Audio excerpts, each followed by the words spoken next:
Bom, vamos direto ao assunto.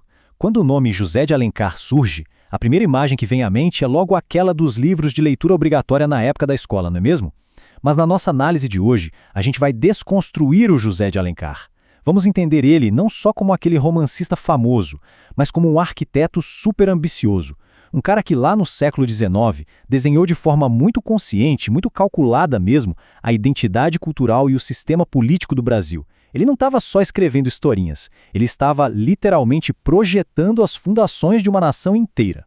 Para entender esse projeto todo, a gente precisa dar um passo atrás e montar o nosso cenário histórico. A vida do Alencar foi muito intensa, cheia de facetas. Ele nasceu lá no Ceará em 1829 e depois foi para o centro do poder, no Rio de Janeiro. A estreia dele na literatura, em 1856, colocou o cara no centro da arena cultural. Mas a vida dupla dele é o que realmente chama a atenção. Pensa só, ao mesmo tempo em que ele publicava romances que eram um sucesso absoluto, ele subia na política, virou deputado e chegou até o cargo poderosíssimo de ministro da Justiça do Império em 1868. Ele vivia de um lado no mundo das ideias e do outro no mundo do poder real. E o nosso roteiro de hoje conecta esses dois mundos através de 6 pontos principais: o arquiteto da nação, o início do indigenismo, o sacrifício pelo império, o político conservador, um sistema eleitoral restrito e, por fim, o legado monumental. Parte 1. O arquiteto da nação, projetando um império. Parte 2. O início do indigenismo, forjando um mito. Como um jovem intelectual, o Alencar se alinhou muito rápido ao projeto imperial de 1822, porque, convenhamos, construir um país do zero exigia uma história de origem bem forte. O problema é que o Brasil não tinha aquela Idade Média cheia de castelos e cavaleiros de armadura para romantizar. Uma análise bem profunda desse processo, baseada num estudo da revista Illuminati, argumenta uma coisa muito interessante. Os personagens indígenas do Alencar não eram representações reais dos povos originários. Na verdade, eles eram construções altamente artificiais, desenhadas de propósito para agir e pensar exatamente como os nobres cavaleiros medievais europeus, só que habitando as florestas em vez de castelos. O ponto central aqui, e que os acadêmicos batem muito na tecla, é a diferença entre dois conceitos. De um lado, a gente tem o indianismo, que seria a literatura autêntica, escrita pelos próprios indígenas, com a voz e a perspectiva deles. Do outro lado, a gente tem o indigenismo, que é exatamente o que o Alencar construiu. Basicamente, era uma elite branca e urbana, pegando a imagem do indígena para inventar uma história de origem. Uma história que servisse aos objetivos de uma sociedade que queria, no fundo, ser um espelho da Europa. Então, faltava a voz genuína, mas sobrava idealização. Parte 3. O sacrifício pelo império. Os heróis trágicos. E o que acontece com esses personagens idealizados dentro das histórias? Bom, a narrativa exigia que esses heróis cumprissem um papel bem específico e muito trágico. A gente percebe isso nas obras mais famosas dele. O Peri, lá em O Guarani, simplesmente abre mão da sua liberdade natural e aceita o batismo cristão para salvar a amada branca dele, a Ceci. Já Iracema, a famosa Virgem dos Lábios de Mel, entrega os segredos do povo dela para o português Martim e morre logo depois de dar à luz o Moacir, que é o mito do primeiro cearense. Olhando de forma bem analítica e imparcial para os estudos da área, as culturas nativas foram usadas nesses romances como objetos de fundação do Brasil e não como sujeitos ativos da própria história. Eles precisavam ser ou paisar ou desaparecer de vez para que o novo mito americano pudesse nascer.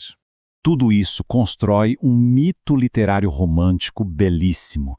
Mas agora a gente precisa fazer uma virada de chave radical.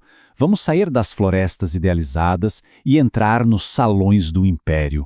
Porque, afinal de contas, por trás da pena que escrevia sobre esses heróis, existia um homem de Estado. Quem era de verdade o Alencar político no mundo real?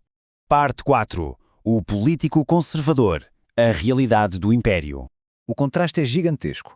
Enquanto os romances vendiam a ideia de uma nação super pura e heroica, os registros da política imperial do século XIX mostram uma realidade bem diferente. Era um sistema excludente, censitário, com um histórico enorme de fraudes eleitorais. O poder ficava todo concentrado nas mãos de muito poucos e o sistema de votação majoritária da época reduzia quase a zero o espaço das minorias políticas. E o Alencar não era um sonhador inocente no meio disso tudo, não. Ele operava de forma muito crítica dentro desse exato sistema, sendo um membro de grande destaque do Partido Conservador e Ministro da Justiça. Parte 5. Um sistema eleitoral restrito. O projeto proposto. Em 1868, ele publicou uma obra pioneira chamada Sistema Representativo. Ali, o Alencar propôs um método bem complexo de votação indireta e representação proporcional, o que era muito fora da curva para o Brasil da época. Funcionava assim. O cidadão qualificado votava para formar uma cota de eleitores. Seriam necessários 100 eleitores para nomear um deputado provincial, 250 para um deputado geral e 500 para eleger um senador. Era literalmente uma tentativa matemática e superestruturada de garantir representação no Parlamento e tentar quebrar o monopólio da maioria. Só que tem um detalhe imenso aí. O conceito de sufrágio dele vinha carregado de exclusões estruturais, bem calcadas no pensamento conservador do século XIX.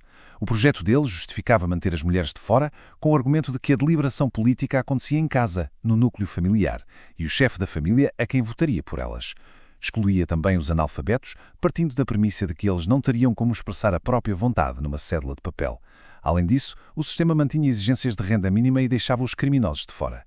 Então, no fim das contas, era uma teoria que tentava colocar uma matemática representativa moderna por cima de uma fundação extremamente conservadora e restritiva.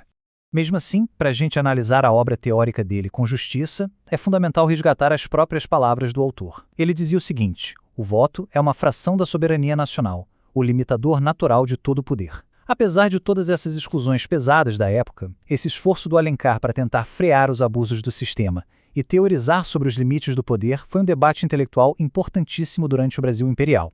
Parte 6. O legado monumental, a construção física. E agora, depois de a gente olhar para essas estruturas literárias e políticas, resta olhar para uma estrutura física de verdade, construída em homenagem a ele. O Teatro José de Alencar, que foi inaugurado lá em Fortaleza em 1910, parece que materializa todas as contradições e as ambições de quem ele homenageia. Os detalhes são fascinantes. A estrutura gigante de ferro fundido dele não foi feita no Brasil. Foi importada diretamente de Glasgow, lá na Escócia. Tem um estilo Art Nouveau elegantíssimo e décadas depois ainda ganhou jardins projetados pelo mestre Roberto Burle Marx. Da mesma forma que os mitos indígenas do Alencar eram vestidos com ideais da cavalaria europeia, o teatro que leva o nome dele é um monumento grandioso e ambição europeia importada, mas fincado bem ali, no solo brasileiro. A gente chega ao fim desse nosso mergulho. Vimos o escritor que inventou mitos de origem. Vimos o político que planejou sistemas eleitorais matemáticos para uma pequena elite. E vimos o teatro de ferro escocês com o nome dele. E a pergunta que tem que ficar ecoando nas nossas cabeças a partir de agora é a seguinte: até que ponto esses mitos idealizados e essas fundações políticas super restritas, que foram projetadas com tanto cuidado por arquitetos do século XIX como José de Alencar, continuam moldando e influenciando as realidades culturais e políticas até os dias de hoje? Fica aí o convite para essa reflexão. Vamos continuar buscando conhecimento e até a nossa próxima análise.